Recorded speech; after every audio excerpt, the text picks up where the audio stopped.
there's the script. So I am going to hit the go live button, and we're going live. We're going live. We're live. And that means it's time for me to scroll up and read out the following. Waits a beat, so he's got an edit point. You are listening to Let's Go JoJo, the weekly JoJo's Bizarre Adventure podcast about weekly anime from Dynamite in the Brain and Secret of the Sailor Madness. So come along and hang with the Let's Go gang. It's Dwayne. It's Hello. Niall. How are you? And it's me, Brian. He's got his energy back because he hasn't had any technical problems to start this episode this week. And we are talking the anime that aired the week of. He scrolls back up to the 23rd of... No, from the 23rd of January to the 29th of January, 2022. With the solitary exception, sort of JoJo's Bizarre Adventure Part 6. Episode 8 of Stone Ocean. It's Foo Fighters. Or FF. If you... F.F is what I got. That's weird. Fantastic Four. Future Foundation. Yes. As the second part of our mystery of which one of these three women is the extra woman who's actually the stand user. Yeah. The answer is yes. Yes. Well, that is Jolene's. I always love when they employ. Oh, who is the imposter? Who is the stranger here? This we'll do this the old-fashioned way. We'll just beat up all of them and sort it out later. Which turned out to be the correct answer because the enemy stand has infested all of them to begin with. So the correct answer there, they were all like possessed from trying to kill you, except for Atro. Poor old Atro who got blown up last time. Yes. Like some of them presumably were humans, but they've since been murdered and their bodies been occupied by water stands. I guess you'd call it. Murdered until Foo Fighters brought himself. I assumed it was just walking around. If all of your body's water turns into a stand, I feel like you die. I'm just guessing. They mentioned that they were looking around in the shed ahead of them, and that's when it got them. Yeah, that's what they got. But leaking out of them certainly destroyed the bodies afterwards. Anyway, they look pretty bad. The main one is the one who is suspected due to the fact they weren't in the lineup at the start, and that one. Was a body constructed out of the remains of the two prisoners who were killed at the start of the previous episode. The missing prisoners they'd gone to look for. Amazing what you can do with the spare scraps you got lying around. Also, when you be thrifty. When you're a whole load of plankton being given intellect by a bunch of discs that you're now protecting, because that's what made you intelligent. Also, let me fucking explain to you. Like, human intelligence isn't the be-all, end-all, all right? It's a big fucking universe, and also there are magic stand powers, so don't fucking assume you know everything. Somebody doesn't know how to use a cup. There are more things between heaven and earth that are dreamt of in all of our philosophies, including space. It's a very chatty intelligence stand. So Foo Fighters, or FF as it's subtitled, is its own stand user and stand at the same time. Yeah, it's a complicated one. Is it that it's been given intelligence by having CDs? By basically downloading other people's memories, it now has human speech and that kind of thing. And it's learned how to become intelligent by using the discs that it's guarding. It's also been given a stand power, which is Foo Fighters, which it then uses to beat its body as well. And its name. Yes. Might as well take a name. And it looks like a weird alien yoke, so it's an apt name as well. I don't know. It's a cool looking stand, all right. Yeah. Yeah. It puts an interesting thought in there as well. It's like, if this thing could be stand user itself, maybe Whitesnake is as well, but they kind of just blows that whole thought out of the water before the end of the episode. It's like, Yeah, but it also seems to establish that, like, maybe it's just like a visual thing, or maybe he's actually wearing his stand over his body, that kind of thing, to disguise himself from stand users who can see a stand, but to regular people, he just looks like a guy. Because they can't see the stand he's wearing, that kind of thing. Well, it seems to be that. Yeah. Well, they can butt off again in different buys, because there's the one you see where it's like was chatting to them, and as soon as like the weird googly-eyed one in the water as soon as try to attack Hermes. The different form of it, or the different colony, I suppose. So the puzzle here is Jolene is chasing Foo Fighters to get to the discs, which are in the shed. But to do this, she's got to move further away from the detonating wrist band.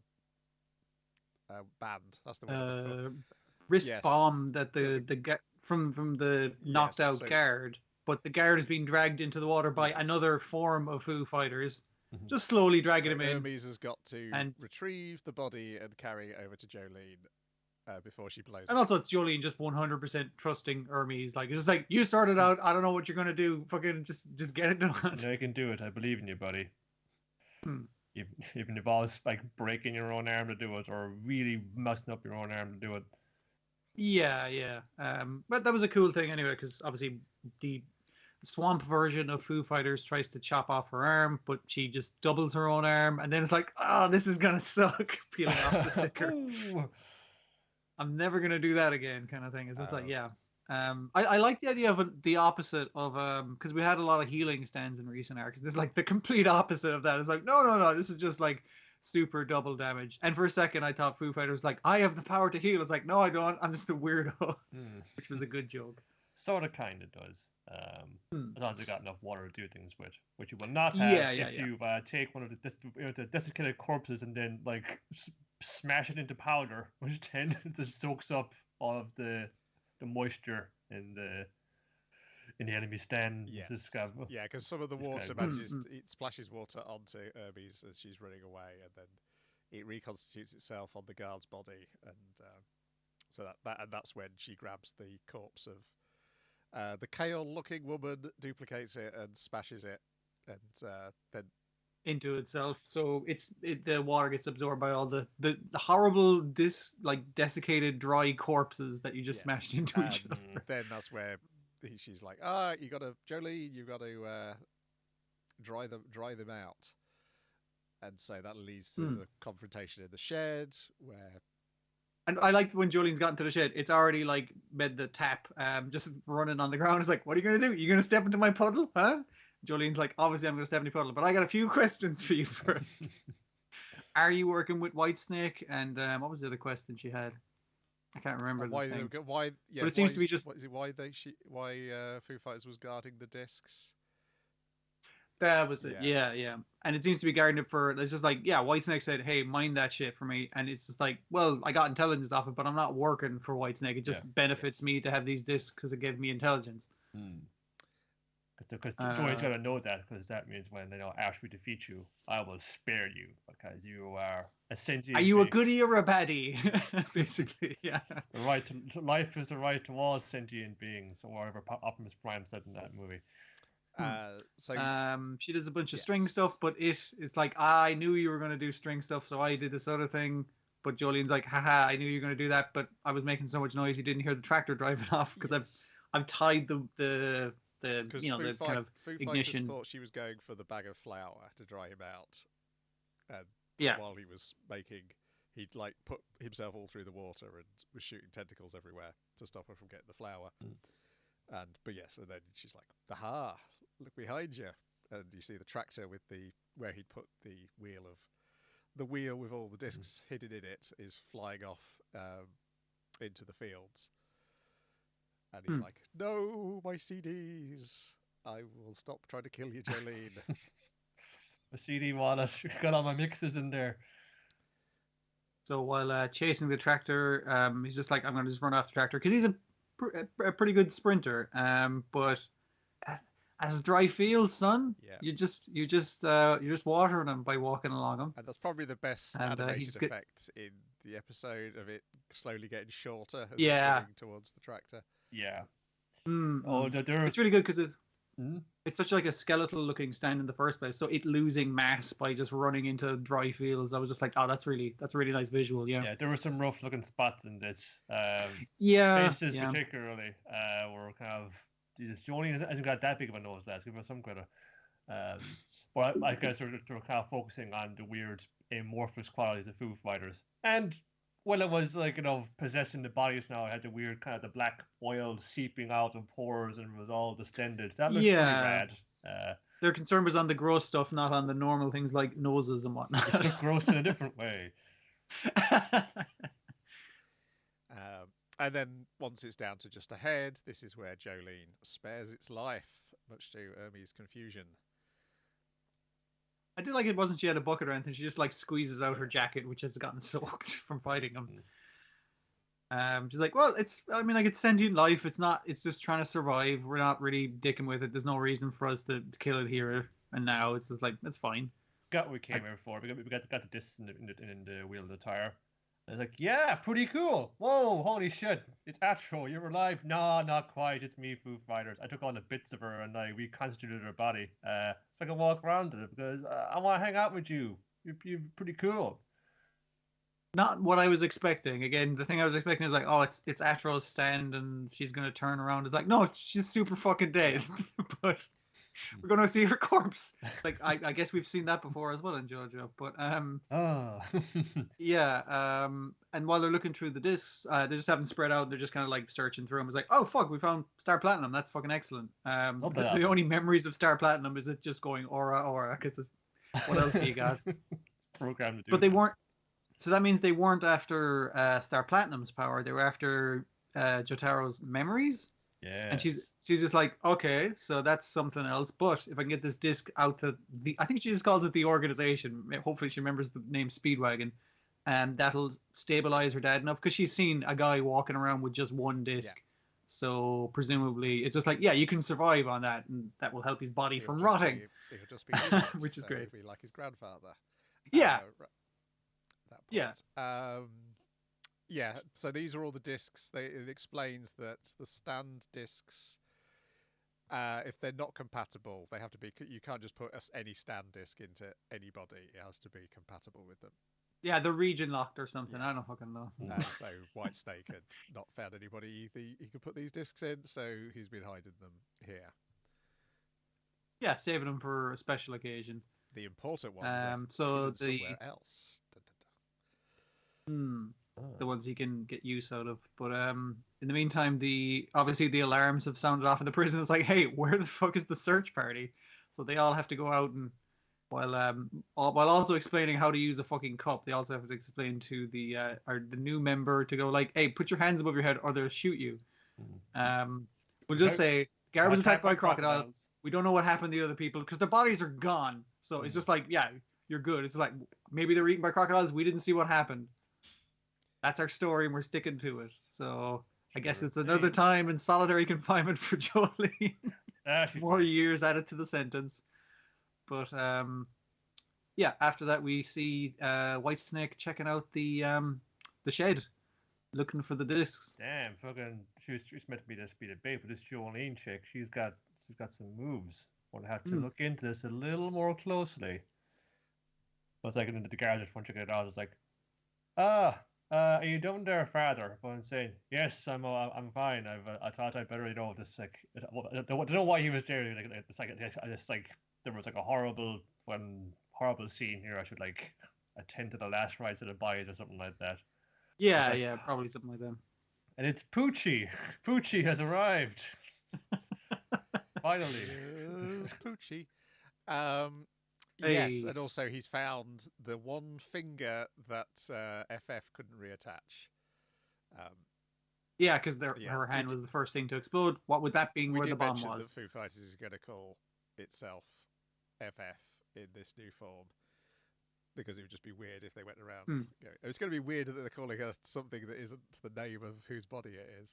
But I guess it'd be even weirder if you went, "Hey, Foo Fighters." It could be a prison nickname, This might let it slip that you like the Foo Fighters when you were a teenager, and then that's your nickname from now on. It's the same way in schools, it's the same way in prison. This the one detail we know about you is your nickname forever. Or it could be like your prison nickname, and it's like it's the crime that you did. They call me Phillips because I killed him with a Phillips head screwdriver. It's like, why do they call you Foo Fighters? I was like, hassling David Grohl or something. And just so you know, Phil's bad. We also learn that the original body had kidnapped a child. Yeah. It's like, did you like that character? No, she was a fucking creep. That's why she was in prison. Don't worry, she's dead. She had problems, man. She had real problems. Yeah, Well, yeah. Problems. She's probably got real problems from that. Now she was dead and exploded into a million chunks, and now a sentient intelligence is reconstituted himself. But it's all right. I'm not sure she's got. She gives me visitors. They won't know the difference. So now she doesn't start licking water off the floor as she is wont to do. You got to learn how to use drink from a bottle and shit. Chill out, man. Like, based off of the trying to drink from a cup and also just licking water off the ground, I was like, if this is the stupid character, this might be my favorite character. It's quite fun because it's a bit like having an Iggy who's a human and can talk.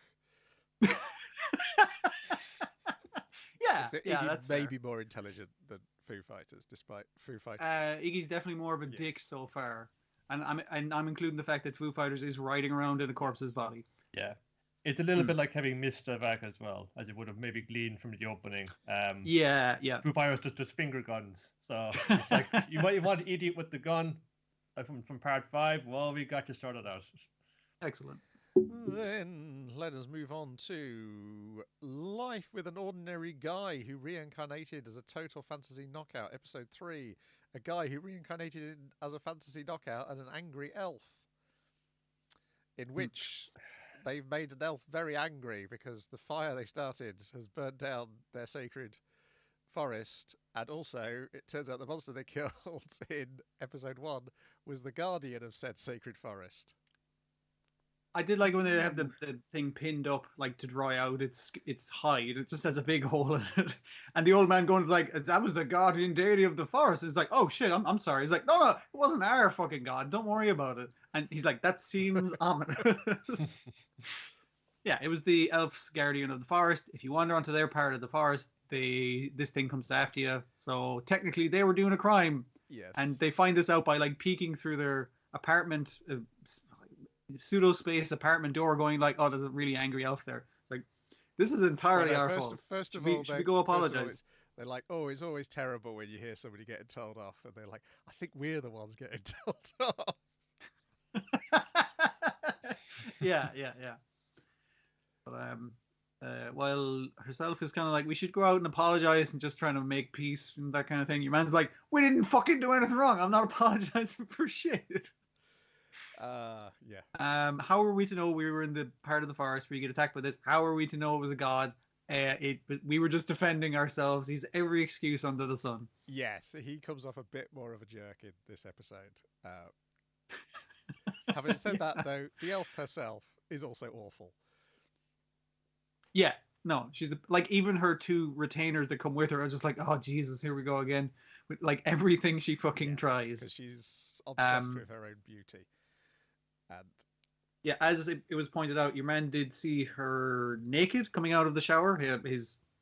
His boyfriend, his friend who is a boy, and it's just like, that's the first naked lady I've seen. I don't know how to feel about this. Everyone's like, I'm so gorgeous, and even she's attracted to your one with her aura of everyone's attracted to her.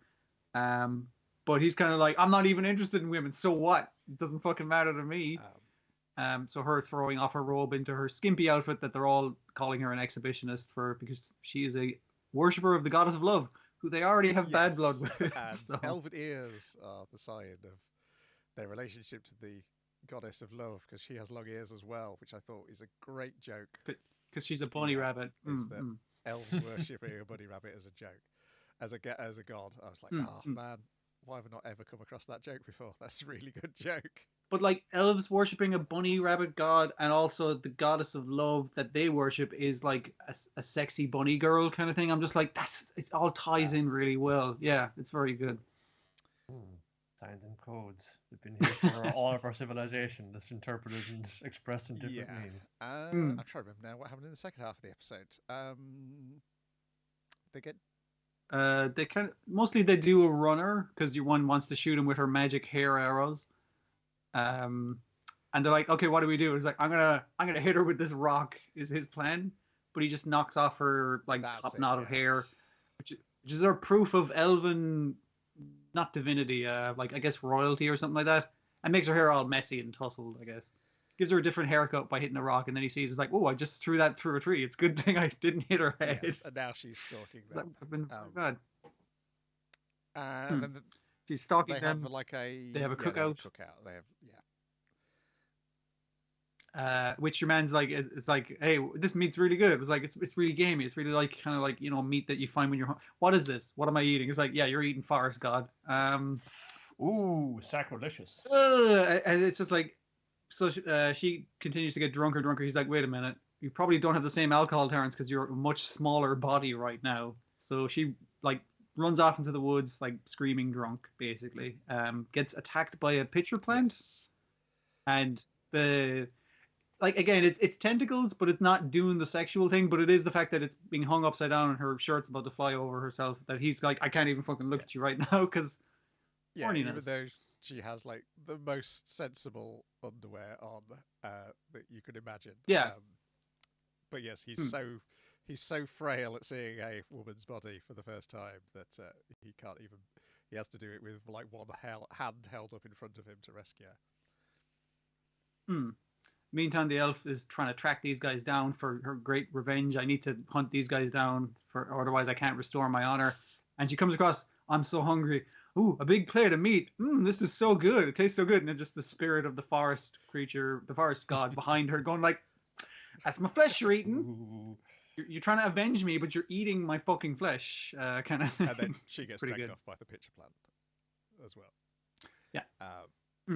Yeah, there was some funny stuff. I think more front loading as my difficulty of remembering the second half. But yeah, the punchline of the ghost appearing right at the end was still a killer punchline. Which I'm hoping it just carries on showing up every so often as like a reminder of the terrible thing they did in the very first episode. Yeah. Obviously, the end credits suggest there'll be other monsters and things to show up as we go along. Other important gods to kill and get in trouble for, probably. Yeah. Standard RPG plot. You gotta attack and kill a god. Then it is I'm KODAMA Kawashiri episode 3, in which we go to the shops and buy salmon bento. No matter what you were thinking of buying, you end up buying the salmon bento instead. Oh, they got something new in. It's that thing when you go to your favorite restaurant, you just order your favorite thing on the menu because it's just, I already know I like it. It's a sort of place you look forward to, and it's like, okay, I know that. No, I went to the menu, but this is the real shit right here. I don't get to go here all the time, so if I don't get the best thing, I will waste my trip. Yeah, but they're a good restaurant. I tried to miss the menu, but I'm saying, nah, but what if I get something else and it's not as good? And then you get it's a real fucking get up in your head kind of thing there. Then he meets his friend from school. She does, and she's like, "Oh, you don't know about this supermarket? You should come with me. I'll show you around. We live quite close by." And she's like showing all her favorite foods in the shop, and he's like, "We don't really eat that. That's too greasy. That's very unhealthy." And he ends up buying some sushi instead of all the just piles of grease she's trying to get him to take home with her. Yeah, very cheap, you know. I mean, if you get in there at the start of the day and the hot deli, they've just laid out like a fresh tray of spicy chicken fillets and thinking, oh, a roll of those now, but it would taste pretty good. So that's all right. I'm always that way with the fucking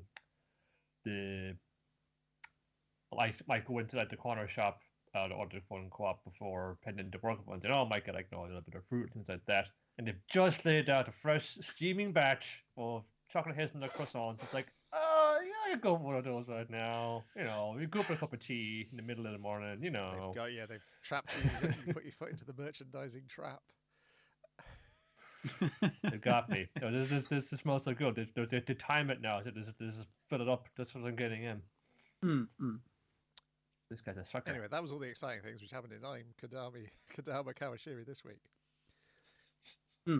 We did get a character who looks more like a human being in the former college friend. There's like fun bags under the eyes, just scarred in, like my face is. Then next up we've got Ninjala episode 3. Again, I don't know the title of this one. Did it have a title? Balls. I did forget to look. It was something to do with Van. It's like, come on, Awaken Young Van. That was it. Yes, that would make sense. Go West Young Van. That's it. Yeah. So the part with Burton and Bereka this week is they're trying to find a way to get back to being an adult, and they run into a woman doing a fortune-telling scam. I did like their solution of, wait a minute, we ate ninja gum and it turned us into ninja children. What if we eat normal gum? No. Oh, what they should have done is it's like, okay, gum for adults. What would that be? It would be like nicotine gum. We're trying to quit cigarettes. Yeah. That's an adult gum, but you can't do that in a children's spin-off TV show, so we can't do that. Yeah, that was what I would try, though. And then they get hooked on cigarettes. We'd like briefly check in on the two female children who we've seen, the street performer and the girl with the covered eye. But we mainly check in on Van, who is like at home wondering where his dad is. Where's my dad? Hang on, what's going on outside? Oh, it's my dad fighting a ninja. Your dad's always away on his job in international trade. He's totally a ninja. If it's not any other kind of assassin, he's definitely a ninja. I initially liked the thing of the mom having like the purple streak in there, like him. It's like, oh, so he gets the streak from his mom. It's like, no, both his parents have a purple streak in there. Well, that's how they hit it off. They're a support group for people with that kind of hair. And they can't just dye it out that way. It's a genetic thing. I don't know why this is the first episode I noticed as well. I'm very fucking slow, but the little shine in their eyes, they have one like pinky purple shine if they are a ninja. A little pink highlight, it shows. Yeah, it's like a replicant. She got it in the eyes to tell which one is which. Yeah. So his mom doesn't have it, but his dad does, and he's fighting a ninja with kunai. So yeah, he's a ninja. And things escalate to the point where the house is on fire, and Van and his dad are trapped underneath burning rubble. And so his dad says, Van, you've got to chew this gum. What? In the middle of a fire where we're trapped by fucking rubble? It's like, yeah, no, don't worry, it'll sort out. I can be young man, just do it. And it seems to give him a sonic scream that puts out fire. Yes. Shouts real loud. And this attracts, or either this attracts or the ninja was happening by anyway, or looking for him. Like, am I getting there too late? So he was like already aware that they were in danger. He smells blood in the air on this moon-filled night. Whereas our business ninja sees someone else coming and just tucks his last bomb into his jacket again. Is like, just ninjas out of there. I'm going to call them business ninjas until I know what the hell they are. The old man's name was now, though. But himself and the other old man who look nearly identical have like the same name. It's like Gankatsu and Zankatsu or something like that. From Genryu, something like that. That sounds more like it. Yeah. They have a very similar. I assume they're twins or brothers or something. He's like they're identical twin cousins. Yeah, train Van, but let's get your dad out from underneath this rubble first and into hospital. So I think that's all. His dad's going to be okay. Story. We check back in with Bert and Bereka. The cut, like it kind of cuts like sideways and then across, so his face is just in a little box, and I was like on a character select screen. Because on one of the other girls, like it letterboxes her a little bit, and I was like, okay, so she's not a character select yet. She's so shy and just staying after school and not coming outside to play. She has one of those super ninja eyes. That's in the end credits. That's in next week's episode preview. Oh, it is in the end credits as well. Yeah. I knew as soon as I saw the eye patch girl, I was like, that's a super ninja eye. I know what that is. Going on. The fortune teller gets arrested by what city are they in? They're not New York City, but they're definitely New York City. Eagle City cops, who are just New York City cops. And then they're like, oh well, I guess we have to go back to drinking smoothies to try and make ourselves bigger. It's very because it's just like stop. And not even saying it. Then we see a lady who's obviously going to get turned into a child because she's a child in the opening credits, gets some sort of ninja email. It's the hacker woman who eats loads of sweets from the prior episodes. Yeah. So I'm just going to sneak one of those. If this going to sneak one of those in there, just going to like go to the whole tray of bonbons. Yeah. And like, whoops, accidentally ate a ninja gum. Yeah, that seems likely, considering how many she seems to down. I think that was everything. All the beats in general of importance. Yeah, they're definitely going to kill Ron. You've outlived your usefulness still. Yeah, that they reiterate that. Also, that guy not only has a bunch of other ninjas working for him, but he has a crocodile, so that's nice. He does. I'm watching this again. I was like, I really like the background music. The little jazzy score does kind of move it along and keep the tone fairly light, even when it's getting serious with exploding buildings and deadly ninja fights. I really enjoyed this, particularly after dropping Tribe 9. It's nice to see a kids show done properly as opposed to doing a kids show for adults. Yeah, having fun with it again. You know, when it gets down to actually like ninja flipping and running along walls and things, you know, they really get down to it and have fun with it. And there's always time for like a good vaudeville act, because I'd say there's like talking in circles with that fortune teller for a good 2 minutes. Yes. They do get the repeated jokes out of the way there. Yeah. And yeah, it's weird though that this kids show, I guess half of the main cast are adults turned into children, which I guess is the case with Detective Conan at this point. But that's true. Maybe there's a few more adults there, but it is a little odd. But I guess if you play the video games, you don't care. Don't have a Switch, so I will never know. Then we've got the Ranking of Kings, episode 15, The Order of the Underworld, in which the focus is very much on Desha and Domus this week. You can see some of the Order of the Underworld. The different ways you can customize your armor. You can punch 2 holes in it down here and give them a little mustache, so people know you're the captain. I did like the way it's kind of like all these people with differing points of view. Like it's kind of loading them all into the same place now, where obviously he's heading down to shut the gate. Desha's and his lads are coming through the gate, and our Boji is like, oh, we better send these cute underworld animals back home. You know, there's a gate to the underworld in the basement. The Queen's like, the fuck? Why is there a gate to the underworld in the basement? Husband. But she's quite proud of how much her kid has grown up in such a short time. Yes, yeah, because it's Kage who's got the information. And, yeah, he's himself and the giant snake are both have the same informant. So it's just like let's just catch you up. So so yeah, Boji, Kage, and what's the big like Gigant? Yeah. Are gonna head down and bring the lions down. Well, just gonna jump down straight down like the staircase. The lions are gonna have to walk. Is it fun saying, right, that's a long spiral staircase, how are we gonna get down there? Gigantus like scoops him up and they're like, whoop! But that brings him in towards the end of the episode. Yes, most of the episode is Domus and Desha on a set of staircases. And also your other fellas there. Who's the guy? His name is like Spot. Because of his Mokuro. That's or him, something. Yeah. It's like, okay, you have some backup for me. Wait, there's someone coming through the gate. Fuck, hide behind that pillar over there. He's going, can I snipe him now? Can I snipe him now? And Domus is going like, for one thing, because like maybe I don't want to like bring him out into this now. All I can do is like wield the crossbows, like 50 dudes here with halberds that might mess him up. Also, I'm not fucking backing down. These guys are trying to impugn my honor, and it's a bit more like that. He does pretty well against them. So they've shown up. Yeah, they've shown up and like, hey, we're here to fucking, someone in your fucking kingdom let loose a bunch of our criminals. We're here to reclaim our criminals. Get the fuck out of our way. And he's like, I don't have a fucking clue what's happening, but I can't let you do that. Because this is like an invading army. This is literally an invading army. So I'm going to stand on these stairs, and if you come at me and I hit you, it's your own fault.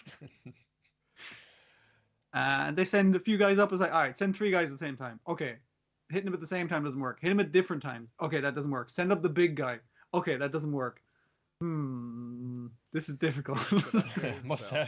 Mustache captain, you go get him. No, because Desha makes the point. It's like, oh, without the leader of the guard who's up above ground level, just fighting with his brother, Yeah, this order is not that competent, or they're a little unruly.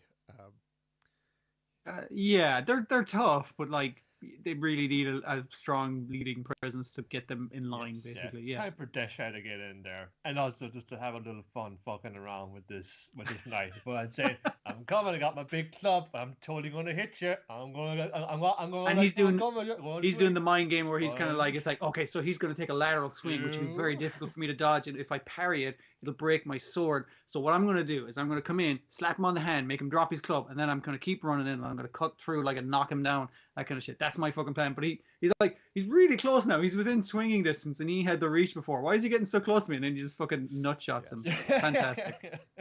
Yeah, because he swings the club at his head and turns and notices that it hasn't hit his head, and then he gets kicked in the balls. And you're like, well... And then he just spends a considerable amount of time laughing at him. Look, guards, look at him. Everyone laugh at this fucking idiot. What a dipshit. Yes. I have to say, on Desha's side at that point, because... Yeah, no, I mean, like, Domas, like, kind of deserves a kick in the nuts at this stage. He does. And I think is this where they get the conversation about that he's not here to kill anybody except one person. There's only one person. Well, no, I'm here to kill one person, so yeah. I'm gonna arrest Miranjo, and like at this stage, the other guys come out and is like, do you know who Miranjo is? He's like, no. It's like, okay. Right. The rest of them, I've landed somewhere around here as well. It's just like kaboosh, yes. They're right there. It's like, whoa, you're here, and you're here, and you're here. This is confusing. And Boji has complicated emotions because, well, everyone has complicated emotions, but like, Boji's kind of like, I'm glad you're still here, but also you betrayed me, but also it's just like, yes, it's like fear, anger, all sorts of things. He's pissed off for the first time. Yeah, and Kage's kind of like, okay, I need to, like, I can see, I know that kind of variation on that look, and I know it turned me into a real cynical piece of shit, so I gotta fucking pull him out of this, make sure he doesn't turn into a piece of shit like me, Kage. Fucking Domas is like, you're still alive.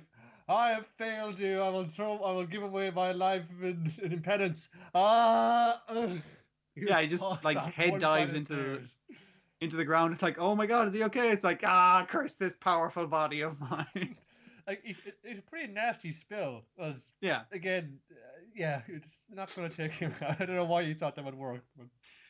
There's some really good comedy bits in like the amount of fighting that's happening in this episode. The poses of Domas when he's trying to retain his dignity, getting back up after being kicked in the balls, is also pretty funny. Yeah.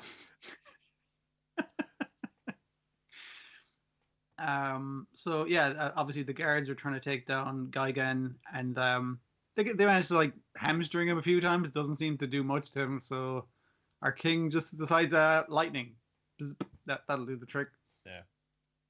It was everyone fucking take a pill for a minute. I'm not here to phone hurt anybody else. I'm here to kill one person. Now who's that? Miranjo. That's who I'm after. Yes. She's the one. Miranjo's the mastermind. He's been scheming behind all these ways, and I'm going to fucking when I find her, I'm gonna get my hands on her. As long as she's been getting carried away by some bandits who she can turn into any precious substance imaginable, like she's being done to right now. Yeah, and I'm not sure. Like he's like, oh, I'm gonna kill her when I find her because she did the crime against my kingdom, and it was like, can you kill her at this stage? She's trapped in a magic mirror. I'm not sure that's very killable, but yeah. Well, she's probably been killed in some way or form already. Yeah, I assume he's got a little bit more knowledge about the nature of Miranjo than we have. Also, he can throw lightning, so that probably helps. And obviously, it's pretty clear something to do with Oaken's state at this point. If all the context clues would suggest Miranjo is somehow behind that as well. Too many deals with devils, I would guess. But maybe she made it. And the other thing is, Domas is really taken aback that this guy seems very confident he can beat up King Boss. But he's just like, King Boss is a baby now. I can definitely beat him up. Also, he is number 2, which Boss was like way down the ranking. So he's probably like, yeah, no, I can do this. That's fine. Yeah, for an episode which is mainly in one spot in our story, I really enjoyed this episode. Because it gives you the most we've had of Desha so far. Yeah, and he's clearly a big player in this story. He's not afraid to fight dirty as well. Yes. I guess Underworld, you're underhanded. I mean, and that's part of the course as Bobby is saying. Oh, the fucking Kingdom of Bosses in turmoil. That's a perfect time to swoop in there and just nab it for ourselves. Kind of a dick, but that's what gets you far in life, I guess. Yeah. Kick balls all the way to the top of this pile. Yeah, and you do. We still need the story of like is he the king that Despa put on the throne in his story, in his training? So has he had similar training to Boji, or is it slightly different? Does Despa just do the training most suitable to the person? Maybe Desha's training is distraction and kick you in the balls. Also lightning. He's got lightning from somewhere, but. I mean, like, I feel like the lightning isn't so much a Desha move, but the kick in the balls absolutely is. Yeah, you know. I guess you could just learn magic in this world. So. Yeah, that's true. Yeah. The thing you call now from the sky, he's like, lives in a place that Northby doesn't have, like a natural sky, or at least it's very hard to fucking it appears down into it. He's just that good. You do it on the ground. Then next on the list is Dragon Quest: The Adventure of Dai, episode 67, The Peril of the Great Purification Spell. Sorry, Merle, she's just not that into you. Well, he's just an idiot, is what it really is. But before we get to Pop's dilemma, we've got loads and loads of monsters to fight. So many monsters. How many do you think you can handle, Crocodile? Leave 100 to me. I've never seen these guys before, but I'm pretty sure I can take 50. Still only counts as one. Yeah, the Beast Commandos split up into taking various parts of the plan, and they're like, "Where's Mr. Beast?" Well, he's already out there kicking ass.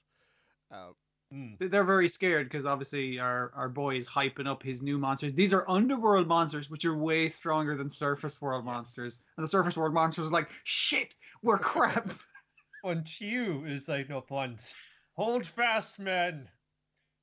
You're the equal of any one of them if he's being like the real inspiring leader, which hey, that's pretty cool. He was just like the fucking little rat man, just diving head first into things before. Now he has position, he has standing, he's got a squad he's got to take care of, and as you look behind you, they all think it's amazing. Yeah, whole team. Anytime I see the Beast army, I'm just like, oh, all these guys are great. Also, like, I like the fact Crocodile is starting to call himself the former Beast King. Now he's just like, I guess that's what I call myself now. Okay. And so everyone's discussing, right, our task is not to defeat these monsters, it's just to keep them away from the heroes for as long as it takes for them to cast that spell. Not trying to beat them, just hold them back. And Lon Baruk's like, what's taking them so long? Do I kind of go and Pop, what the fuck? why you keep all this up until now, and saying, hey man, I'm not like any of you. Hey, how about we just retreat for now, and no, we can try another day for saying, no, we do it right now. Vermin never let us get this close again. And also as well, this is like something that comes from your heart, dude. If you run away now, it's just going to break you, and you're never going to be someone who's capable of this every morning again. You always have to have that doubt, you always have that regret inside you. It's never going to work again. So you gotta fucking pick up one, dude. What's up with you? I'm not special like you guys. I'm slowly backing out of the magic circle. It was like, don't break the magic circle, because if you give up, like you said, you'll have given up permanently, basically. Yeah. And everyone, man was like, hey, come on, man, don't think of yourself that way. You got a lot of gumption that got you for climbing a long way. We admire you for that. He's just going, I don't want your fucking admiration. It's just, man, why you gotta say things like that? It's like, because we have our precog girl who's kind of like, it's the wrong thing to say to him because he's in love with you, but he can't say it, so he doesn't want your admiration. Is like, that's not really gonna win him on side. Meantime, our little second in command is hovering in the air. It's like, hey, what the fuck are they doing over there? Some kind of magic shit. I'm gonna use my magic dagger that I've filled with evil to hit one of them. He's just spinning around. It's like, which one? The one not shining. That seems like the best one to get. His venom chain has been steeped in his dark power. And he hurls it, and Merle leaps in the way of it, taking the bullet for Pop. And they're like, oh no, she's injured and poisoned. She's done for. Pop, did you not realise she was in love with you? Well, also you get the thing of it's like, do we have a healer? And you one's like, I could go over and heal, but I'm in the middle of a fight. And Mam's like, I'm gonna go over and heal. It's like, no, you can't break the magic circle, even though like we don't have it fully completed yet, but you still can't step outside of it. And it's like, shit, no one can go heal her. So I guess they're like, why, Merle? Why did you do that? Why did you do that for? And say, I did it because you can't admit for yourself what you actually are to people. You can't admit for what you got inside yourself, the way people view you. So I love you, but that's never going to happen right now because I'm dying. But if someone that you do love, who was it? My dying wish is that you say out loud who you love. You gotta say it out loud. You gotta say it. That's right. I'm not going. You gotta do it for me. Fine. Love Ma'am. God, I love Ma'am. Damn it. I love it. And now Ma'am's even more confused. And said, well, huh? Huh? What? But that activates his thing because obviously, we had the things mixed up. It wasn't die that was courage. So that must mean that Pop is love because he declared his love. And that's what would act. No, he's courage. Sorry, no, he's courage. See, that was just like, because that one should be love, is what I was thinking. It was like, you declare your love when your power activates. I was like, yeah, that's love. Possibly it has nothing to do with personal traits. It has to be a particular character class. Because could be, because he changes character class mid-battle at the end of this episode. Yeah, he's leveled up, and he's actually putting out healing magic energy like a sage. Dun, dun, dun. Do all the most stuff. Powerful character class in Dragon Quest. Well, the courage makes sense. You know, it was presumed. Oh yeah, Dai. She's like a courageous young lad, so must be courage, right? It's like, yeah, it could be, but if all get courage as a whole, it's like, the way it usually gets framed in these things, and kind of way it should be framed anyway. It's courage isn't being fearless. It's having that fear, but you press ahead with it anyway. It's having the courage to admit these fears, these insecurities, and the courage to kind of fits up to it, and having the courage to say out loud eventually, just kind of, even though we got fucking rip it out of you, it's like, just say who you actually love and be honest with them. Stop trying to drive her away as you've been doing for the last few episodes. Because even she's going, why are you fucking always just bitching at me, like, for no reason? What was your deal, dude? You're hot and cold at me. It's really messing me up. I mean, like, for all we know, the fifth thing on that little wheel of magic was you get love, courage, blah blah blah, and Dragon Knight. It's just like, we don't fucking know. They have no feelings except for the help to destroy things. Yeah. Well, like Hyunkel, to his credit too, was this. We want to be real, and usually the dude who's like fun harsh but fun fair about these things. Like fun call you out, and I'm really fun cutting about this. But it's like, Pop, you got the stuff. You're fun. You should stop putting yourself down. Even and again, the encouragement is not what he wants to hear in that moment. But yeah. Now, if at some point in One Piece Usopp suddenly gets Emperor's Haki, then I shall raise a very high eyebrow after watching this episode. Like, he already has the what's the perception Haki? Yes, he has that one. Observation. Yeah, he's definitely, at least it's appearing. It's appearing. If it's not fully, it's obviously not at reading your opponent's next move level, but no. Sugar it's from like a very long distance away level. Like, the Emperor's one is like, that one's been in fuck all now. Yeah, that's the right? one which Zorro just manifested in the comic. Yeah. Spoiler alert for the anime. He realised as he said it. But yeah, because I was like, I could easily see a very similar scene with Usopp at some point down the line of like that sort of like manifesting a power greater than in theory like what the rest of the characters have got. It would be it can't be like an innovation again. And again, I'll just go back to Thriller Barker. It's like everyone is getting taken out by negative ghosts and makes them feel like they're absolute worst. Be fun. Can't take me up, man. I already feel shit about myself. So if it was some like fun, like order of magnitude, like all-encompassing version of that, yes. Sort of He's not the ship's sniper. He's the ship's liar, and that's very important. And coward, obviously. Ship's cynic. Yeah, exactly. I really enjoyed this episode. It was a nice payoff to the Pop thing, and then I was like, ooh, look up Sage. I was worried the 2 or so episode build wasn't going to be worth it, but yeah, no, it really landed on. I was like, oh, I guess Dragon Quest 3 must be like the main influence on this one. I'm looking, no date yet on that remake for Dragon Quest 3. I'm looking forward to that though. The sort of 2.5D remake. It's kind of like the lovely, nice kind of backgrounds like what Octopath Traveler had, but the little characters are like sprite-esque running around in it. Nice little blend of it. It's lovely.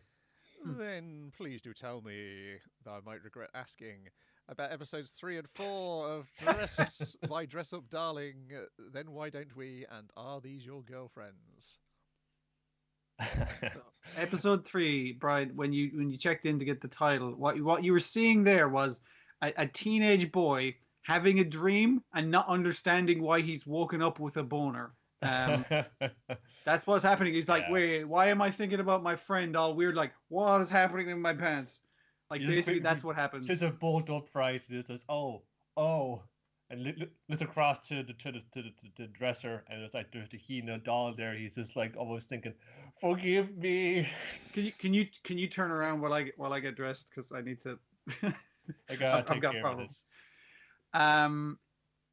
It's a kind of like most of the episode is basically him reacting to the bombshell that the big cosplay thing is in like 2 weeks, because he's like, that's going to be really awkward, because a lot of it is the wait, no, is that episode 4? Well, you can put them together. It's going around to the shops after school. Most of episode 3 is a big shopping spree. Put together. Wakana is getting just subconscious about the attention that they're getting right now, because this is like one of the popular girls in school, and her gang, they're kind of just talking to him, and it's like being nice and friendly, like, and actually everyone just goes and does one of these things. Hey, a boy and a girl hang out together, sharing similar interests. Are they going out or what? It's like, no, they could just be fucking friends, whatever like that.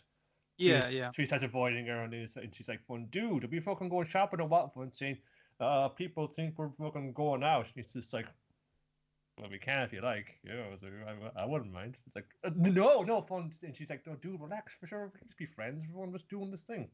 Come on, let's go shopping. I need the fun expertise. I need a keen eye for all the fun shit we're going to need in the fabric shop. Yeah, it's them going to go into the fabric shop and him having a better eye for like the kind of weight and quality of the material, and she's like, I didn't bring any money, I didn't know I was going to be shopping. She's like, don't worry, mama got paid. is a good bit where she basically hands over her paycheck, and he's like, are you fucking sure about this? Is like, I'm saving up to do this. This is what I wanted to earn this money for. Yeah, I mean, I'm going to take her off and go get some food later on as well. I'm going to like compensate you for your efforts, man. There's no problem at all. It's like, are you sure I should be hanging around the lingerie shop protecting at this point, saying there's the people, girls walk in here with their boyfriends and that like all the time. It ain't no thing. But he's kind of looking around. It's all girls in the lingerie shop, and she's kind of like, hey, check it out. Look at this. This is really skimpy shit. This is the right stuff. And he's like, I can't do this. But eventually, like, he kind of said, it's the thing of like, he's awkward for a lot of the episode. It's done this before. But towards the end of it, he's kind of like, yeah, I'm just fucking cool with this. She's cool with it. Like, I need to stop freaking out about it. So as they're kind of walking back from the, I think, what was it? They just went out for food. They just went through, just walking out there, and it's like, I did like the kind of people going like, oh man, to be young and in love again, and they're walking home talking about, oh, did you play the video game? It's like, oh yeah, I did. Yeah, how far did you get? I got to the bit where like he's just ejaculating like fucking everywhere in the meeting. I'm just like, oh my god, what? And she's just like, oh man, that bit was freaking out. I was like, how do I get him to stop? And they're like, what the fuck are kids into these days? Jesus, what is happening? So out there about that, man. No, it's a good bit of contrast between like other people's reactions to them and their internal thoughts. Yeah. Yeah, maybe you shouldn't be so out there with that, but you shouldn't necessarily as well be feeling you gotta be fucking withdrawn about your interests, and as well, taste and interests and how people are open about them, they change over time. That's probably an internet thing, or just have access to more people and more viewpoints, kind of a thing, things that seem like it's mysterious, or it's weird, or it's kind of icky. with context for people who will say, no, this is my experience with it. It's a lot like this. It's like, oh, I see. I had the wrong idea about that. Yeah. Not to say you should be from this, just having very long conversations about your latest erotic video game you're playing out in the street. But, the sentiment is what we're going for here. Yeah. And Marin is like thinking as well, like maybe I should kind of, not be fucking like, considering the way this is making him feel as well. I'm fine with this, but he's a bit more reticent about it. So maybe I'm kind of, throwing it all like a spotlight onto him that maybe he doesn't want. So I should probably be careful about that. Yeah, she's being careful about kind of pushing him. And it's at the end of that episode where he says like, oh, when how often do these cosplay things happen? She's like, oh, this one happened in like 2 weeks. He's like, I can't fucking make a dress in 2 weeks, which leads us to our next episode. Where he's freaking out about that, but he goes home with the shopping, and the grandpa's like, "Oh, you came back really late. What was up?" He's like, "Oh, sorry, I forgot the ring. I was going out shopping with a friend." He's like, oh, "Fantastic, you got a friend. I'm so fucking happy. What did you get? Did you get like any cool books or any interesting stuff?" And the bag spills over, and there's like lingerie and shit in it. He's like, and he's so shocked that he falls down and hurts his hip, so he has to be taken to the hospital. It's very minor. Like they just say, "Oh, keep a compress on it. Try and stay off your feet." Just trying to say that at Junko's place, and so he's now walking eyes up the walls with this because Grandpa's injured. Granddad's he's got one more to that. Yeah, he's got 2 weeks to finish this dress, and the midterms. I think is midterm tests are on. Now he's got up in his head that he's got to finish his dress in 2 weeks for sure, and he's trying to be the people pleaser. He's trying to sort everybody out and get everything done. Yeah, and he's just fucking burning it, not just a boat thing. He's burning it fucking 3 or 4 or 5 minutes at that. Yeah, and obviously our girl is kind of like freaking out because he's like, hey, he's not fucking talking to me. He seems to be like avoiding me and shit. It's like, what's kind of going on? Because she has the conversation about his grandpa, and she assumes he's heading to visit his grandpa in hospital or at the uncle's place, that kind of thing, to make sure he's okay. So she's worried about him because he's worried about his grandpa. But he's worried about so many fucking things at the same fucking time that he's running himself ragged. Like, all right. He craters really hard. Yeah. Saying, I'm a failure. I'm fucking letting everybody down. I'm never going to be like a Hina doll painter. I'm never going to finish this dress. I'm going to fail at the big test. Yeah. Like everything. I think and he's going to disappoint this girl that he really likes. So, I think it's back to going Granddad, because even though Granddad is laid up at the moment, he's saying, oh, bring over change of clothes, bring my brushes too. I got to stay in practice, because he remembers like, Granddad, why do you do this every day? It's like, I do this every day. Isn't it hard? Yeah, it's fucking balls hard, kid, but I gotta keep on it because it's what I'm passionate about. Even when it's hard, I gotta power through. So if I let off even one day, I'm gonna get rusty. Like I'm going need 3 more days to get back to where I was. So I gotta keep on it, man. Even when it gets tough. And he's saying, "That's right, Granddad. Even when it gets tough, I gotta fucking get up. I'm gonna fucking get this fucking inseam done right now. Scissors. I can't find the scissors. They don't need them. Just bite off the end of the thread and it up." And then he works long through the night. Text to Marin, it's done. Sleep now. She comes over and he says, he's completely fucked up, but he had the whole thing from finished all together. And he says, you want to try? You got it done. Since why you got it done? The thing is happening this weekend. I didn't think you get it done so quickly. It's like, oh, dude. I said there was one on in 2 weeks, but I didn't mean to go to that one. I mean, like these things happen all the fucking time, so I just figured you'd be done when we're done, and then we'll bring it to like the next one. Like I didn't mean to imply that, but that's the way he picked it up, and I'm like, she's really distraught. She's like crying that he pushed himself this hard when he was going through some shit because his grandpa went to prison. His grandpa went to, oh god. That plot's twisted. I missed that bit.